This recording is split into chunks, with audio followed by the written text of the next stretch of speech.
नमस्कार दोस्तों, मैं रविंद्र कुमार और मेरे YouTube चैनल पर आप सभी का हार्दिक स्वागत। दोस्तों, प्रतिदिन की महत्वपूर्ण क्लास को आगे बढ़ाते हुए आज की अपनी इम्पोर्टेंट क्लास रहेगी, वो रहेगी संतुलन यानी इक्विलिब्रियम।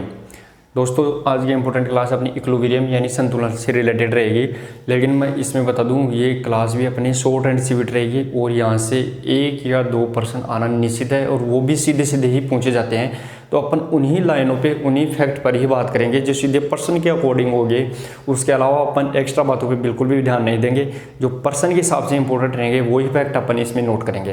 तो दोस्तों, सबसे पहले संतुलन यानी इक्विलिब्रियम, यहाँ पे सब समझते हैं अपन संतुलन क्या होता है कि शरीर की वो सामान्य स्थिति जो इस विश्राम की अवस्था में होती है संतुलन कहलाता है। दूसरी बात दोबारा देखिए, शरीर के सभी अंग विश्राम की अवस्था में, सभी शरीर के सभी अंग, यहाँ पे सभी अंगों की बात की जा रही है, चाहे वो आंतरिक हो चाहे बाहरी हो, शरीर के सभी अंग विश्राम की अवस्था में होते हैं तो वो संतुलन की अवस्था कहलाती है। पहली बात। दूसरी आगे, शरीर को प्रभावित करने वाले सभी बल, शरीर को अपने इससे पिछले वाली क्लास जिसमें भी देखा था, गुरुत्व केंद्र में भी देखा था कि शरीर को जो प्रभावित कर रहे हैं बल, वो अगर प्रभावित नहीं करेंगे तो वो क्या कहलाएगा, संतुलन कहलाएगा। तो शरीर को प्रभावित करने वाले सभी बल खुद प्रभावित हो जाए, यानी खुद उन पे दिक्कत आ जाए, खुद वो प्रभावित हो जाए तो वो कहलाएगी संतुलन की अवस्था। मान लो अपन खड़े हैं और अपने पर कोई धक्का लगा रहा है लेकिन बिल्कुल भी धक्का नहीं लग रहा अपने, तो वो संतुलन कहलाएगा। लेकिन अपने धक्का लगाने वाला आया था, लगा रहा था अपने धक्का, वो खुद ही उसके धक्का लग गया, मान लो धक्का लगा रहा है, वो खुद ही परेशान हो रहा है, तो वो इसका मतलब है खुद प्रभावित हो रहा है। किससे? अपने से प्रभावित हो रहा है, परेशान हो रहा है वो। तो शरीर को प्रभावित करने वाले सभी बल खुद प्रभावित हो जाए तो वो क्या कहलाएंगे, वो कहलाएंगे संतुलन की अवस्था।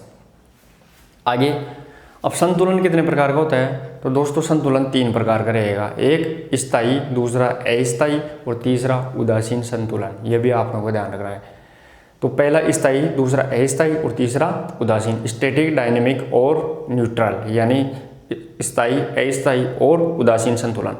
अब जो स्थायी संतुलन होता है उसमें क्या होता है? तो स्थायी संतुलन में होता है कि दोस्तों जो CG होती है, CG अपन ने पिछले क्लास में पढ़ी थी, सेंटर ऑफ ग्रेविटी यानी गुरुत्व केंद्र, जो शरीर में ऐसी जगह पाया जाता है जहाँ पर शरीर का सबसे ज़्यादा भार पाया जाता है, ये मैंने बताया था।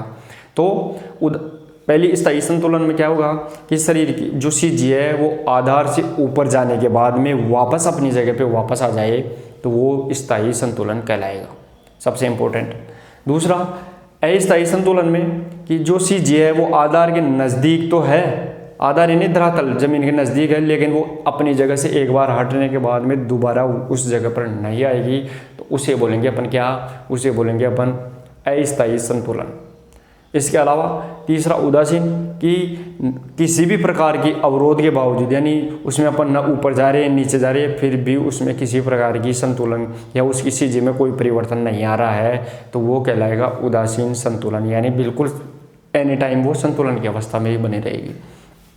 इसके अलावा दोस्तों स्टैटिक स्टेबिलिटी भी होती है, यानी अनचाही परिस्थितियों में भी आदमी संतुलन बनाने की कोशिश करता है तो वो उसे स्टैटिक स्टेबिलिटी का मतलब संतुलन। तो स्थायित्व बोलते हैं स्टेबिलिटी को, स्थायित्व यानी वो कोशिश कर रहा है लेकिन फिर भी वो, मान लो उसका शरीर है वो कोई संतुलन नहीं बना पा रहा है लेकिन फिर भी वो कोशिश कर रहा है कि संतुलन बना रहे, तो उसे स्टैटिक स्टेबिलिटी कहेंगे, यानी स्थायित्व संतुलन कहेंगे। फॉर एग्जांपल के तौर पर अपन कोई बहुत भारी बैग उठा रखे हैं एक हाथ में, तो अपना शरीर एक साइड में झुक जाएगा। क्यों? वजन इस साइड में है तो झुकेगा इस साइड में, लेकिन अपन कोशिश क्या कर रहे हैं, फिर भी संतुलन बनाने की कोशिश कर रहे हैं, तो वो स्थायित्व संतुलन है, यानी स्टैटिक स्टेबिलिटी होती है। अनचाही परिस्थितियों में भी, अनचाही परिस्थितियों मतलब अपन बिल्कुल संतुलन बना नहीं पा रहे हैं लेकिन फिर भी बनाने की कोशिश कर रहे हैं तो वो अनचाही परिस्थितियाँ हो गई। दूसरी बात रस्सी है, रस्सी पर अपन चलने की कोशिश कर रहे हैं, लेकिन वैसे तो अपन रस्सी पे चल नहीं पाते हैं बिल्कुल आसानी से, लेकिन अपन चलने की कोशिश कर रहे हैं संतुलन बनाकर, तो वो स्थायित्व संतुलन कहलाएगा, स्टैटिक स्टेबिलिटी। अनचाही परिस्थितियों में भी अगर अपन संतुलन बनाने की कोशिश करते हैं तो वो स्थायित्व संतुलन कहलाएगा। अब चले दोस्तों, संतुलन से रिलेटेड अपन इसमें बातें देखते हैं और अपना पहला पॉइंट आएगा संतुलन यानी इक्विलिब्रियम। इससे रिलेटेड वो रहेगा संतुलन में शरीर के सभी अंग विश्राम की अवस्था में रहते हैं। पहला अपना इंपॉर्टेंट पॉइंट रहेगा संतुलन में शरीर के सभी अंग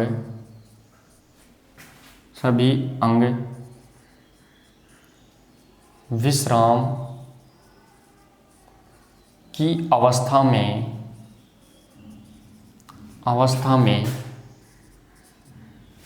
होते हैं। अब यहाँ पे सीधा आपको पता लगेगा संतुलन में शरीर के सभी अंग किसकी अवस्था में, तो वो विश्राम की अवस्था में रहेंगे। अपने को पता चल गया, चाहे आंतरिक अंग हो, अंदर की मांसपेशियां हो, चाहे बाहरी शरीर के कोई भी अंग, हाथ पैर कोई भी हो, वो सभी अंग किसकी अवस्था में रहेंगे, तो वो विश्राम की अवस्था में रहेंगे। उसे क्या बोलेंगे, उसे बोलेंगे अपन संतुलन। अगला फैक्ट कौन सा आएगा संतुलन संबंधी, अगला आएगा शरीर पर, यानी जब शरीर को प्रभावित, यानी परेशान करने वाले बल, जब शरीर को प्रभावित करने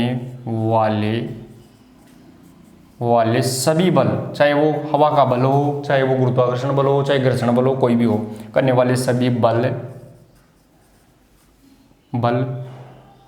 खुद प्रभावित हो जाए। यहां पे ध्यान रखना है, खुद।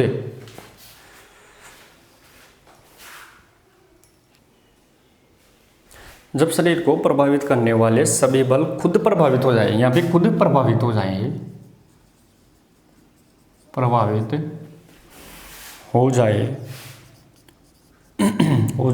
तो उसे संतुलन की अवस्था कहते हैं। ये भी अपने को ध्यान रखना, संतुलन की अवस्था कहते हैं। इसके अलावा अब दोस्तों संतुलन का मतलब ये नहीं है कि अपन खड़े हैं तो ही संतुलन है। संतुलन कोई सी भी अवस्था में संतुलन हो सकता है, चाहे वो अपन दौड़ रहे हैं तो भी संतुलन है, इसके अलावा चल रहे हैं तो भी संतुलन है, हवा में उछल रहे हैं तो भी संतुलन है, लेकिन उसमें परेशानी नहीं आनी चाहिए। जैसे अपन मान लो, जैसे कोई फॉर एग्जाम्पल के तौर पर बताऊँ, जो जिम्नास्टिक करने वाला होता है, जिम्नास्ट बोलते हैं अपन उसको, वो हॉरिजेंटल बार पर बार चक्कर लगाता है ऊपर ही ऊपर पकड़कर हवा में ही। इसका मतलब उसका हवा में काम तो कर रहा है, लेकिन वो संतुलन है तभी तो काम कर रहा है। संतुलन नहीं रहेगा तो वो गिरेगा नीचे तो पड़ेगा। तो इसका मतलब है कि वो यानी एक लीनियर यानी सीधी रेखा में भी दौड़ता हुआ व्यक्ति भी संतुलन में रहता है, और हवा में जो काम कर रहा है एंगुलर यानी कोण में भी जो काम कर रहा है वो भी संतुलन की अवस्था में है, बशर्ते उसका शरीर संतुलन की अवस्था में होना चाहिए। तो अगला फैक्ट अपना कौन सा रहेगा, अगला फैक्ट रहेगा एक समान लीनियर। यानी मैंने आपको पहले पढ़ाया था, अगर आपने नहीं पढ़ाया तो आप YouTube R K physical education classes पर जाकर आप देख सकते हैं। गति यानी मोशन से संबंधित मैंने पढ़ाया था कि लीनियर मोशन, रोटेशन मोशन क्या होती है, उनमें बताया था मैंने। तो एक समान लीनियर यानी लीनियर का मतलब होता है रेखीय गति। एक समान लीनियर गति या एंगुलर यानी कोणीय गति। कोणीय मतलब अपन ऊपर घूम रहे हैं, हवा में जिम्नास्ट घूम रहा है तो वो कोणीय गति हो रही है, और लीनियर का मतलब सीधा दौड़ रहे हैं 100 मीटर की दौड़, तो उसमें भी संतुलन की अवस्था में अपन। तो एक समान लीनियर रेखीय गति या एंगुलर यानी कोणीय गति, कोणीय संवेग के साथ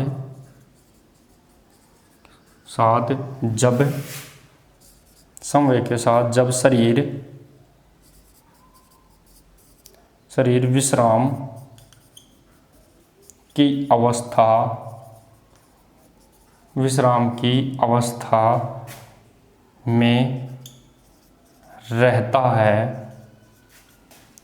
की अवस्था में रहता है तो उसे संतुलन कहते हैं। फॉर एग्जाम्पल कीजिए, उदाहरण के लिए देखो, उदाहरण में जिम्नास्ट है, जो जिम्नास्टिक करता है उसे जिम्नास्ट बोलते हैं। जिम्नास्ट का हॉरिजेंटल बार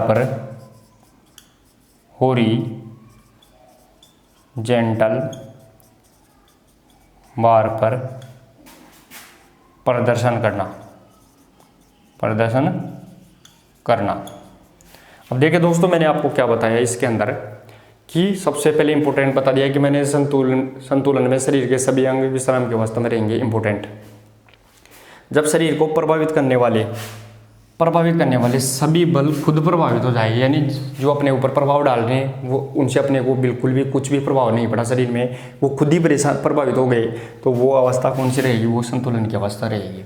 सीधी सी बात। एक समान लीनियर का मतलब है रेखीय गति, यानी सीधा दौड़ रहे हैं अपन तो भी संतुलन की अवस्था में है, और जब एंगुलर यानी कोणीय जो गोल गोल घूम रहे हैं तो भी अपन संतुलन की अवस्था में ही रहेंगे। ये भी अपने को ध्यान रखना है। उदाहरण के तौर पर हॉरिजॉन्टल बार पर प्रदर्शन, जो जिम्नास्टिक होती है वो जिम्नास्टिक हॉरिजॉन्टल बार ये है, मान लो हॉरिजॉन्टल बार ये है। अब इसके जिम्नास्टिक क्या करता है? कभी ऊपर लटकता है, कभी नीचे लटकता है, कभी इसके ऊपर चलता है, और कभी क्या करता है, तो वो उस टाइम में क्या कर रहा है? तो वो उस टाइम में संतुलन बनाकर ही काम कर रहा है, तो वो उसकी संतुलन की अवस्था है। लेकिन वो काम तो गोल गोल घूम के कर रहा है, लेकिन फिर भी वो उसके शरीर क्या है? तो वो संतुलन की अवस्था में है। लेकिन कौन सा? एंगुलर कोणे रेख में है, कोणे। और एक है अपन 100 मीटर की दौड़ सीधी दौड़ रहे हैं, खूब तेज भाग रहे हैं, लेकिन उस टाइम में भी अपना संतुलन है तभी दौड़ रहे हैं, नहीं तो अपन गिर जाएंगे। तो वो कौन सी? वो लीनियर यानी रेखीय गति होती है, उस टाइम में भी अपन संतुलन बना के ही चलते हैं। तो कोई ज़रूरी नहीं है कि अपन खड़े हैं तो भी संतुलन मिलेगा, नहीं, अपन उछल रहे हैं तो भी संतुलन मिलेगा, चल रहे हैं तो भी संतुलन है, भाग रहे हैं तो भी, ये तो पूरा संतुलन। लेकिन शरीर में क्या होना चाहिए? विश्राम की अवस्था में होना चाहिए, शरीर के अंग परेशान नहीं होने चाहिए। इसका मतलब फिर चाहे कुछ भी करो वो संतुलन की अवस्था रहेगी। तो जैसे ये ऊपर गोल गोल घूम रहा है तो उस टाइम में भी उसके शरीर के अंग पूरे घूम रहे हैं, लेकिन शरीर के अंग परेशान नहीं हो रहे। उस टाइम में जैसे ही थोड़ी सी दिक्कत आई वो नीचे गिरेगा, इसका मतलब शरीर के अंगों में परेशानी आ गई तो वो गिरेगा। तो ये संतुलन की अवस्था कहलाती है, ये अपने को ध्यान रखना है। अब दोस्तों इसका एक बार स्क्रीनशॉट लीजिए, फिर अपन देखते हैं संतुलन के कितने प्रकार। तो संतुलन के 3 प्रकार, और उनमें भी पहला संतुलन पढ़ेंगे अपन स्थायी संतुलन।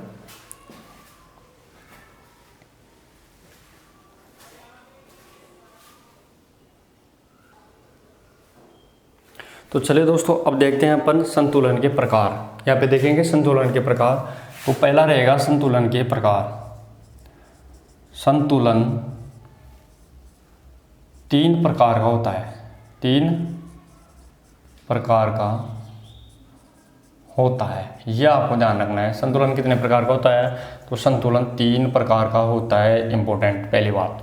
अब इनमें से जो पहला संतुलन आएगा उसे बोलेंगे अपन कौन सा संतुलन?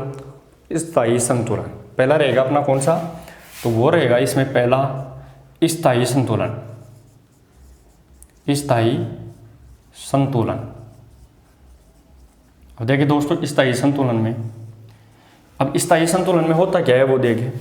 स्थायी संतुलन का मतलब होता है दोस्तों जब सीजी आधार से ऊपर जाने के बाद, जब सीजी अपनी स्थिति से ऊपर जाने के बाद वापस पुनः अपनी स्थिति में आ जाए तो उसे स्थायी संतुलन कहते हैं। दोबारा देखिए दोस्तों, मैंने सीजी पिछली क्लास में बता दिया था कि सीजी का अर्थ क्या होता है? तो सेंटर ऑफ ग्रेविटी यानी गुरुत्व केंद्र।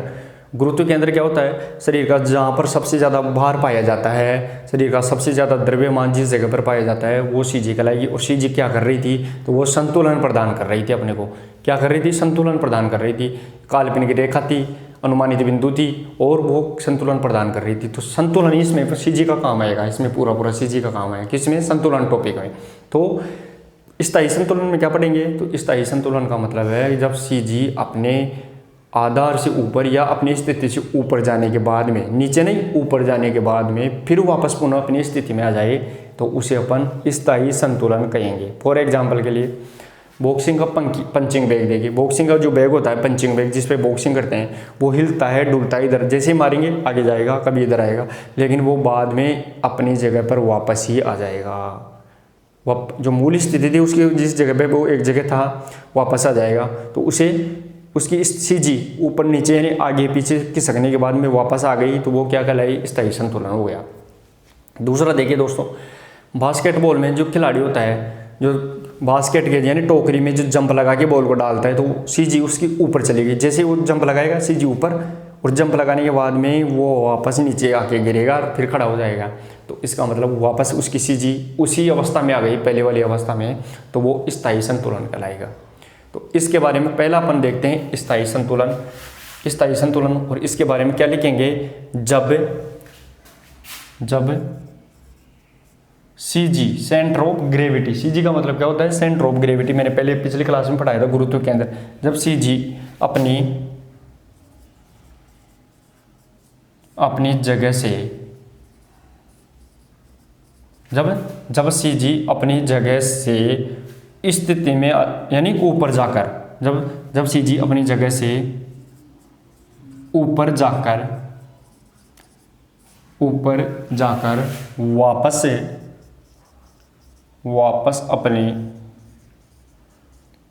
वापस अपनी मूल स्थिति में, यानी पहले वाली स्थिति में वापस अपनी मूल स्थिति में आ जाए तो उसे स्थायी संतुलन, यानी स्टैटिक स्टेबिलिटी, स्थायी संतुलन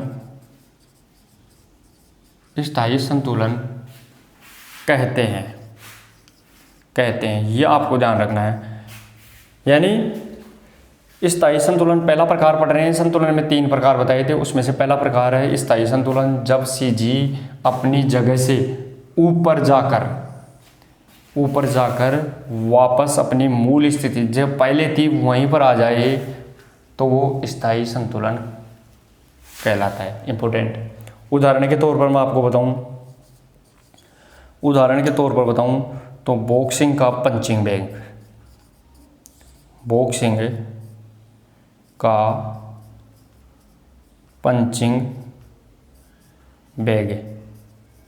दूसरा उदाहरण बताऊं तो बास्केटबॉल खिलाड़ी का जंप,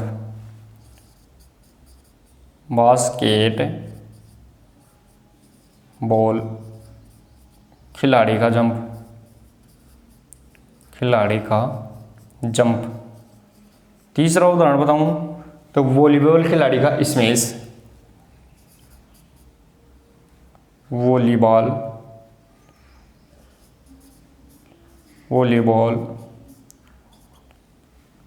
खिलाड़ी का स्मैश। अब देखिए दोस्तों, तीनों उदाहरणों को अपन वापस से देखते हैं। बॉक्सिंग का पंचिंग बैग, मान लो ये बॉक्सिंग का पंचिंग बैग है। ये तो क्या है, ये पंचिंग बैग ऐसा ही होता है। बॉक्सिंग में अपन ने देखा है कि बॉक्सिंग का खिलाड़ी करता है तो वो पंचिंग बैग ऐसा होता है। मान लो ये क्या है, बॉक्सिंग का पंचिंग बैग, और ये किससे बंधा होता है, तो ये कोई रस्सी से बंधा हुआ होता है मान लो।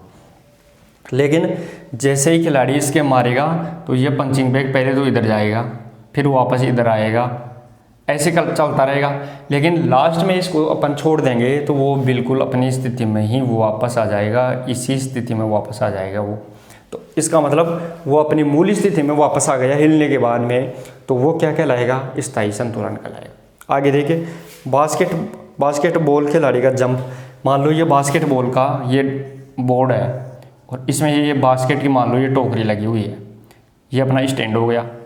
तो इसके अंदर जो बास्केटबॉल में जो खिलाड़ी जंप लगा के इसके अंदर जो गालेगा, बॉल को डालेगा, और फिर वो खिलाड़ी वापस ही नीचे जाएगा तो वो अपनी स्थिति में वापस आ जाएगा। जंप लगा के डालेगा और फिर नीचे गिरने के बाद में वो वापस आ जाएगा। तो इसका मतलब उसकी सी जी जंप लगाए तब सी जी कहाँ चली गई थी, ऊपर।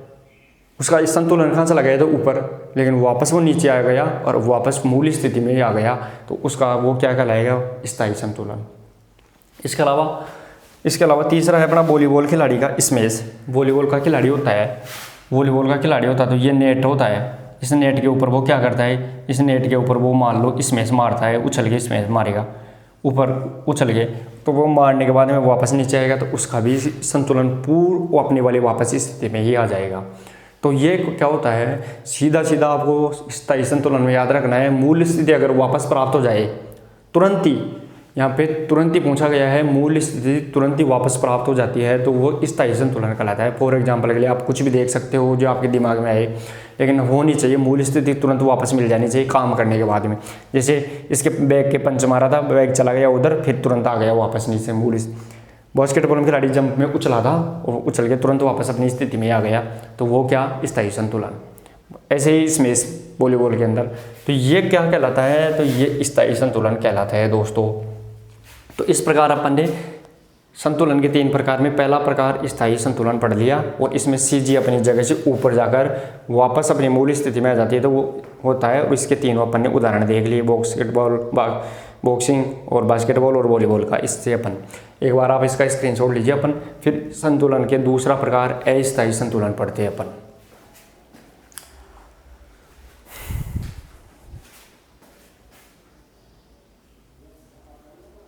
चले दोस्तों, अब अपना संतुलन का दूसरा प्रकार आता है स्थायी के बाद में, वो रहेगा अस्थायी संतुलन। तो दूसरा प्रकार देखिए दोस्तों, वो कौन सा रहेगा? वो रहेगा अस्थायी संतुलन।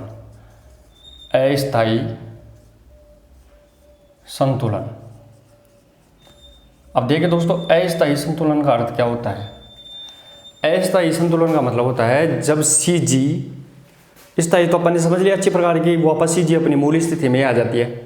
लेकिन अस्थायी में क्या होता है? जब CG नीचे हो, पहले तो क्या हो, नीचे धरातल के पास में हो, यानी ज़मीन के बिल्कुल पास में हो, लेकिन वो अपनी स्थिति से एक बार हटने के बाद में वापस अपनी मूल स्थिति में नहीं आ पाती है, तो उसे अस्थायी संतुलन कहा जाता है। इम्पोर्टेंट, दोबारा देखिए, जब CG आधार के नज़दीक हो, नीचे हो, लेकिन अपनी स्थिति से एक बार हटने के बाद में वो मूल स्थिति में वापस नीचे या आधार के पास में नहीं आती है, तो उसे अस्थायी संतुलन कहते हैं। फॉर एग्जाम्पल के लिए देखिए, फॉर एग्जाम्पल के लिए मैं आपको बताऊं कि मान लो एथलेटिक्स में क्या है, स्टिंग स्टार्ट है। स्टिंग का मतलब बैठ कर, जो खिलाड़ी होता है वो बैठ के खिलाड़ी स्टार्ट लेता है दौड़ने के लिए, 100 मीटर के लिए वो बैठ कर खिलाड़ी दौड़ के भाग लेगा।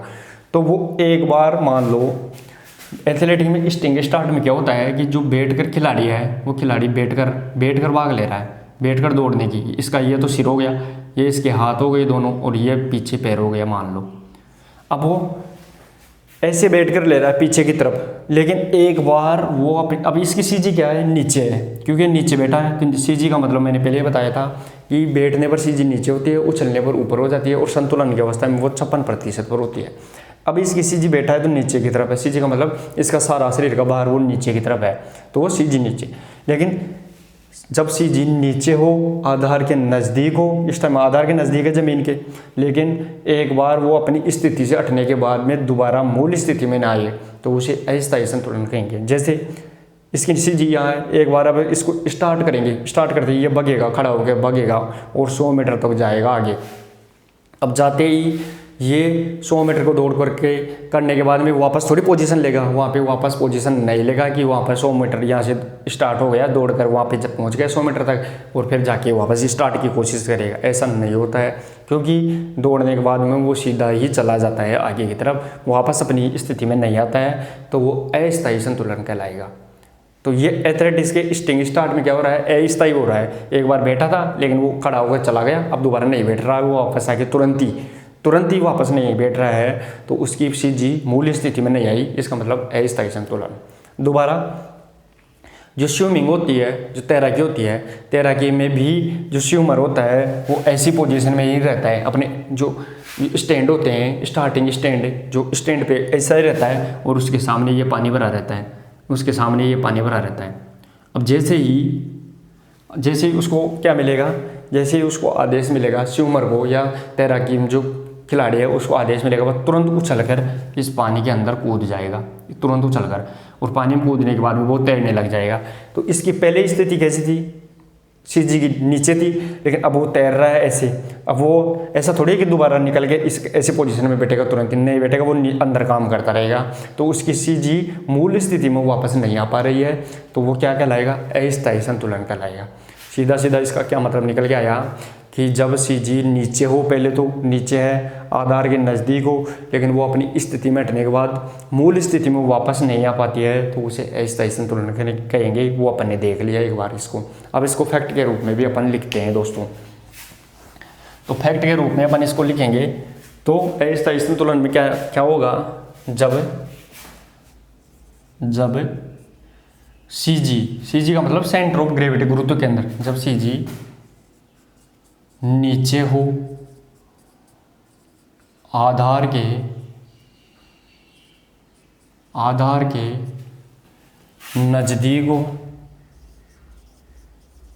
नज़दीक हो तथा वह अपनी स्थिति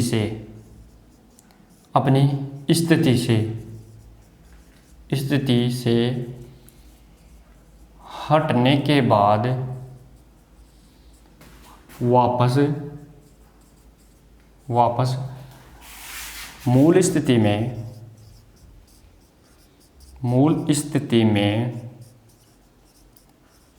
नहीं आ पाती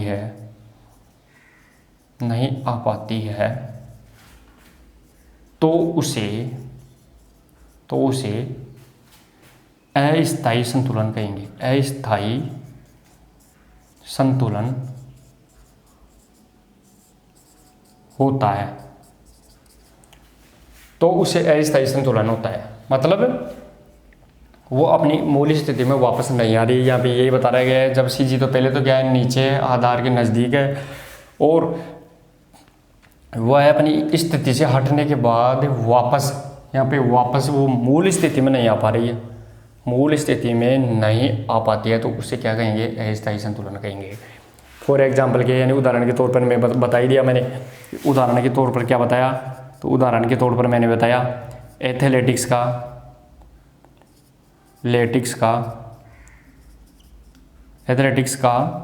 स्टिंग स्टार्ट यानी बैठ कर लेते हैं, फिर एक बार दौड़ने के बाद में वापस उसी स्थिति में नहीं आएगा। दूसरा उदाहरण देखिए, दूसरा उदाहरण बताया मैंने श्यूमर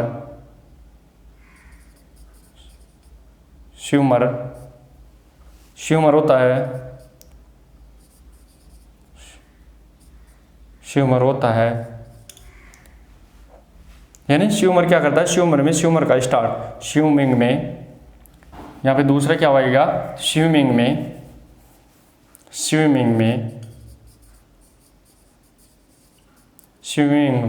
श्यूमर का स्टार्ट।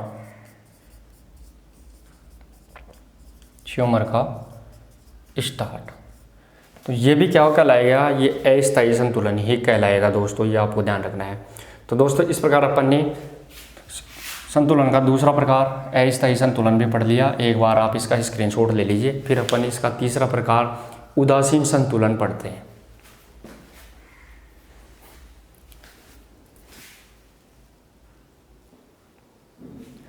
तो चलिए दोस्तों, अब अपना संतुलन का तीसरा प्रकार आता है, उसे बोलेंगे अपन उदासीन संतुलन। क्या बोलेंगे, तो तीसरा प्रकार रहेगा अपना उदासीन संतुलन।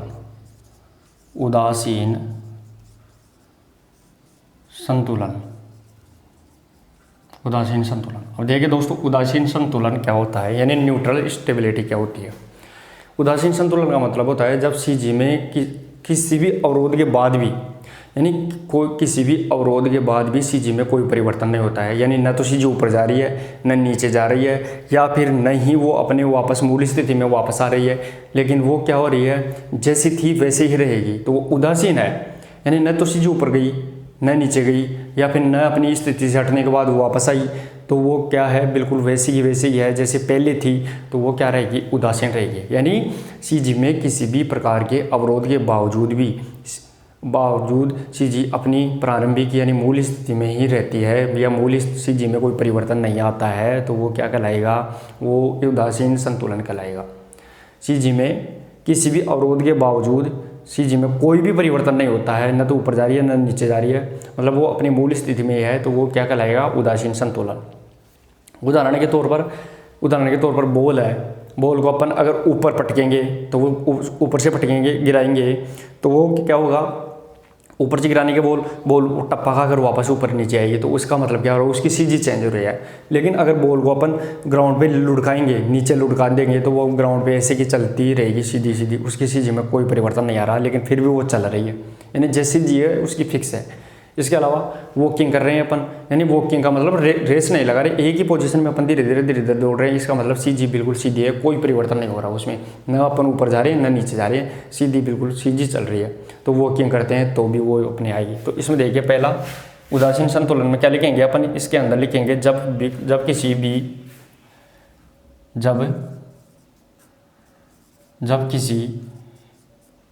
किसी अवरोध है, यानी कोई भी अवरोध, चाहे बल हो चाहे कुछ भी हो, जब किसी अवरोध के बावजूद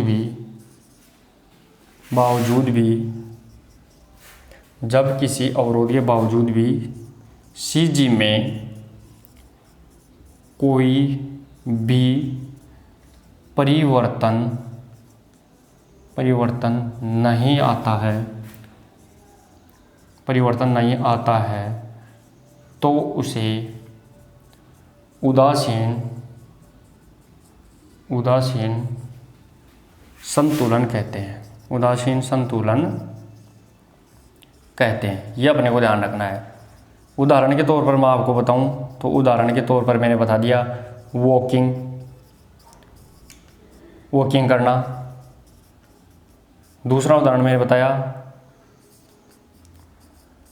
बाल को जमीन पर क्या करना,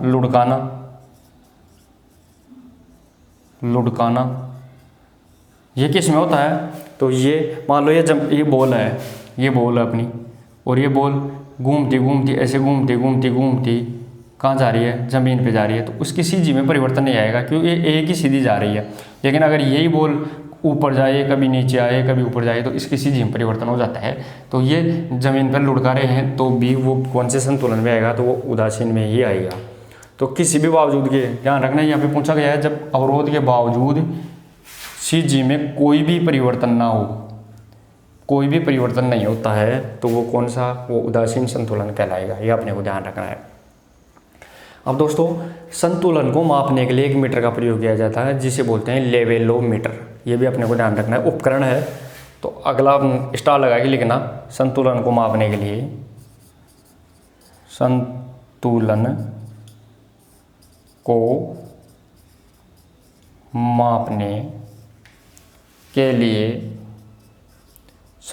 मापने के लिए लेवेलोमीटर का प्रयोग किया जाता है। ये भी अपने को ध्यान रखना है। तो संतुलन को मापने के लिए किसका उपयोग करेंगे? तो वो लेवेलोमीटर का उपयोग करेंगे। ये अपने को ध्यान रखना है। ये उपकरण है, ये भी अपने को ध्यान रखना है। अब दोस्तों, इसके बाद में एक अपना संतुलन से संबंधित एक छोटा सा पॉइंट और बच गया है जिसे बोलेंगे अपन, क्या बोलेंगे?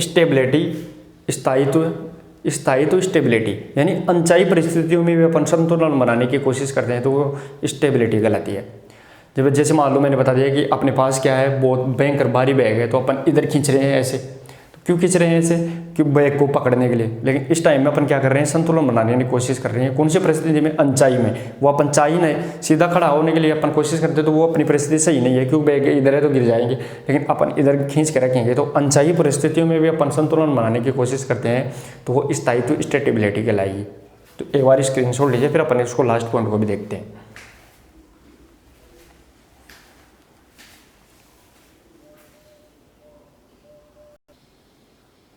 तो चलिए दोस्तों, अब आती है अपनी स्थायित्व स्टेबिलिटी। स्थायी स्टेबिलिटी का मैंने पहले ही बता दिया कि अनचाही परिस्थितियों में भी शरीर को संतुलन बनाए रखने की इच्छा क्या कहलाती है? स्थायी स्टेबिलिटी कहलाती है। देखिए दोस्तों, इसमें क्या लिखेंगे? अनचाही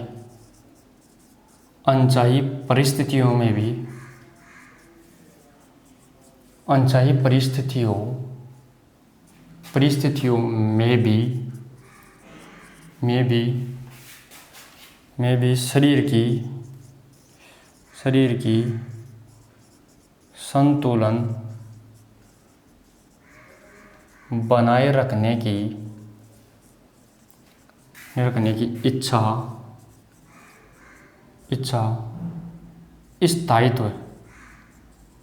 संतुलन बनाए रखने की इच्छा स्थायित्व स्टेबिलिटी होती है। अब देखिए दोस्तों, इसमें क्या बताया मैंने?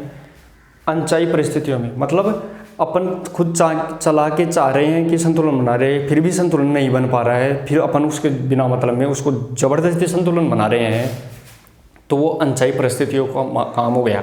तो अनचाही परिस्थितियों में भी शरीर की संतुलन बनाए रखने की इच्छा स्थायित्व स्टेबिलिटी कहलाती है। यहाँ से सीधा प्रश्न पूछा जाता है। उदाहरण के तौर से प्रश्न पूछते हैं। तो उदाहरण देखिए, उसमें पहला उदाहरण उदाहरण के तौर पर देखेंगे तो अपन टिपटोज के बल चलना, टिपटोज के बल चलना। टिपटोज का मतलब होता है पैर के पंजों पर चलते हैं ना अपन, पैर के पंजों पर, मान लो ये पैर है तो इस पैर के पंजों पर चलने की कोशिश करते हैं, इन पर अपन इन पंजों के ऊपर चलने की कोशिश करते हैं, पैर की पंजों की अंगुलियां हैं उस अंगुलियों पर अपन चलते हैं तो उसे बोलते हैं अपन टिपटोज। तो टिपटोज पर चलेंगे, इनके ऊपर चलेंगे, पैरों की अंगुलियों पर, तो अपन बैलेंस जल्दी से बनेगा नहीं, संतुलन बनेगा नहीं, लेकिन अपन फिर भी बनाने की कोशिश करते हैं, क्योंकि बनाने की कोशिश कर रहे हैं तो वो क्या होगा, वो स्थायी तो स्टेबिलिटी है, मतलब अनचाही परिस्थितियाँ है, अपन चाह रहे हैं लेकिन फिर भी संतुलन नहीं बन रहा है तो वो अनचाही परिस्थितियों में अब संतुलन बनाने की कोशिश कर रहे हैं, उसे स्टेबिलिटी कहेंगे। यानी अनचाही परिस्थितियों में भी संतुलन बनाए रखने की कोशिश करना स्थायित्व स्टेबिलिटी कहलाता है। टिपटोज पर चलना। दूसरा उदाहरण देखिए दोस्तों, दूसरा उदाहरण आएगा रस्सी पर चलना, रस्सी पर चलना। तो दोस्तों रस्सी पर चलने के लिए अपन क्या करते हैं, रस्सी पर चल रहे हैं तो वो सीधा तो चल नहीं पाएंगे, अब अपन एक बांस लेंगे और बांस से ऐसे करते चलते चलेंगे तो वो बांस से क्या बन रहा है, बैलेंस बना रहे हैं अपन, स्थायित्व तो बना रहे हैं। तो लेकिन वो कौन सी परिस्थिति में, अनचाही परिस्थितियों में बना रहे हैं कि सीधा संतुलन नहीं बन पा रहा है, लेकिन अपन बांस के चक्कर से ऐसे ऐसे करते करते वो क्या करते हैं, संतुलन बनाते हैं। फॉर एग्जाम्पल के लिए बताऊँ आपको, आपने कभी देखा होगा कोई बाजार में कोई सड़कों पे देखते हैं सर्कस करते हैं, छोटे छोटे बच्चे रस्सियों पर क्या करते हैं, छोटे छोटे बच्चे रस्सियों के ऊपर चलने की कोशिश करते हैं, वो रस्सियों के ऊपर चलने की कोशिश करते हैं, लेकिन उनके हाथों में क्या होता है, तो वो बांस रहता है और वो बांस से क्या करते हैं, ऐसे कोशिश करते हैं चलने की, तो वो अनचाही परिस्थितियों में काम कर रहे हैं तो वो स्थायी तो स्टेबिलिटी कहलाएगा। इंपॉर्टेंट। आगे अगला उदाहरण, भारी सूटकेस को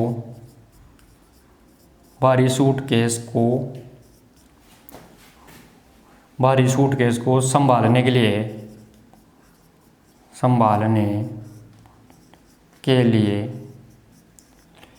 शरीर को एक साइड में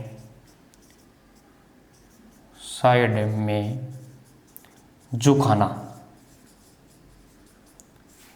जब अपन भारी सूटकेस उठाते हैं, कोई भारी वजन का, ये मान लो कोई आदमी है और ये आदमी कोई भारी सूटकेस को उठा रखा है अपने हाथों में, ये अपने हाथों में भारी सूटकेस को, तो ये अब उठा तो लिया इसने, लेकिन ये क्या करेगा, इस साइड में झुक जाएगा, अपने शरीर को ऐसे मोड़ लेगा, इधर की साइड में मोड़ लेगा।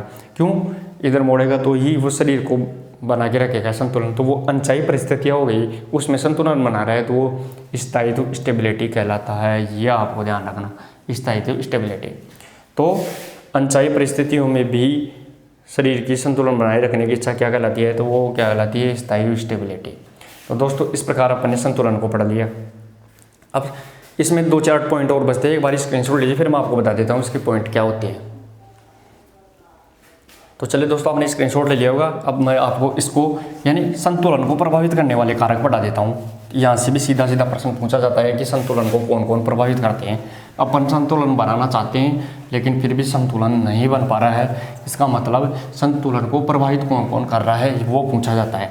तो दोस्तों यहाँ पे सीधा सीधा मैं आपको बता दूँ तो पहला रहेगा संतुलन प्रभावित करने वाले कारक।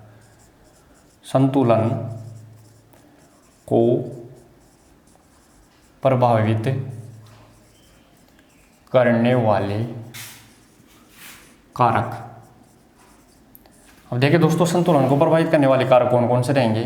तो पहला आएगा इसके अंदर CG आधार के जितना नज़दीक, यानी मैंने पहले बताया था CG का मतलब जो शरीर में सबसे ज़्यादा जहाँ पर वजन है वो रहेगा CG। तो CG आधार के यानी धरातल के जितने पास में रहेगी संतुलन ज़्यादा मिलेगा अपने को। तो CG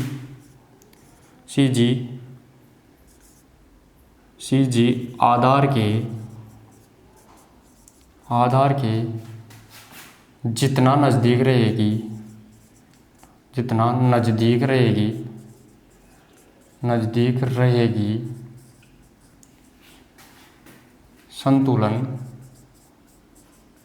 संतुलन उतना ही ज़्यादा बनेगा। मतलब महिलाओं का जो लोअर पोर्शन होता है, महिलाओं का नीचे जो हिप वाला पोर्शन होता है वो भारी होता है, इसलिए उसकी सीजी क्या है नीचे। तो महिलाएं ध्यान रखना कभी भी बहुत ज़्यादा संतुलन बना लेती है, तभी तो एक अपने सिर पर 2-2 4-4 जो मटके होते हैं, पानी की मटकियाँ होती है वो रख लेती है। क्यों? उसका संतुलन अच्छा रहता है, क्योंकि उसकी सीजी क्या है नीचे होती है। आगे देखिए अगला क्या आएगा, ज़्यादा द्रव्यमान, यानी जितना ज़्यादा वजन मोटा आदमी होता है ना वो ज़्यादा संतुलन रहता है, उसमें ध्यान रखना। उसकी द्रव्यमान क्या है ज़्यादा, उसका वजन क्या है ज़्यादा, इसलिए ज़्यादा संतुलन मिलेगा उसको। तो अगला आएगा ज़्यादा द्रव्यमान यानी वजन ज़्यादा संतुलन देता है, ज़्यादा संतुलन देता है, ये भी अपने को ध्यान रखना है। अगला पॉइंट तीसरा कौन सा आएगा, जैसे घर्षण बल होता है, अपन को चिकनी सतह पे चल रहे हैं तो चिकनी में अपने को संतुलन नहीं मिलेगा, गिर जाएंगे। लेकिन ज़्यादा घर्षण है, कोई खुरदरी सतह है, जैसे सड़क होती है, सड़क पर अपन आसानी से चल सकते हैं बहुत, लेकिन अगर अपने को कोई कांच की सड़क पे चलाए तो अपन आसानी से नहीं चल पाएंगे। तो घर्षण बल ज़्यादा संतुलन देता है। तो ज़्यादा घर्षण बल ज़्यादा संतुलन